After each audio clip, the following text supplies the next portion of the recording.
Notre famille religieuse est née le 1er octobre 1915 dans le désert de Sokodé sur l'initiative d'un prêtre césaire, l'abbé Ignace Samba Sarafina, devenu musulman, plus tard devenu deuxième évêque du désert de Chara.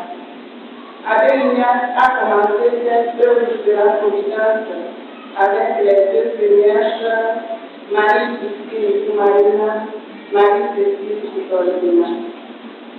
Le but de la fondation des Sœurs de la Providence de Saint-Paul est de vivre la vie religieuse authentiquement évangéliste et authentiquement africaine, c'est-à-dire intégrant des valeurs sûres de la civilisation locale et de la vie religieuse évangéliste, le but des missionnaires.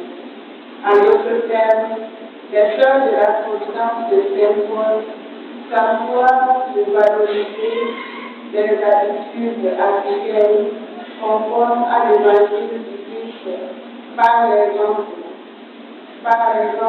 le sens de l'hospitalité, le sens de la fraternité, le sens de la paix et du partage pour ne citer que ces valeurs. Le 8 décembre 2005, notre congrégation a été chaleureusement étudiée à l'Institut de droit de l'Église. Nous sommes donc une jeune congrégation qui porte 110 religieuses présentes au Togo, au Bénin, en Côte d'Ivoire, au Burkina Faso, en Italie et en France. Le charisme des Sœurs de la Providence de Saint-Paul est vivre authentiquement l'amour fraternel, le commandement du Christ, selon le commandement du Christ, avec l'âme africaine par la paix et l'hospitalité. La spiritualité de l'Institut s'inspire de cette recommandation de Saint-Paul, fondée pour les imitateurs comme je le suis du Christ.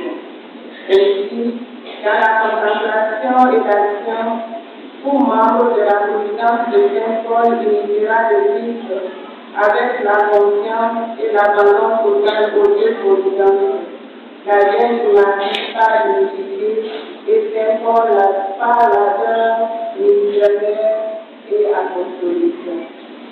D'où notre devise au pays de la providence. En ce qui concerne notre apostolat, nous voulons être une présence au milieu de nos frères et sœurs pour leur témoigner l'amour de Dieu pour nous. Nous exerçons presque toutes les activités qu'une femme africaine peut faire. Ceux-ci sont qu'une femme africaine peut faire et qui sont compatibles avec la foi chrétienne et la vie religieuse. La santé, l'enseignement, depuis la maternelle jusqu'au niveau supérieur, la promotion féminine, la direction, l'accueil et l'hospitalité, avec le zèle apostolique de l'apôtre Saint-Paul. De faire tout à tout pour gagner nos frères et sœurs au Christ.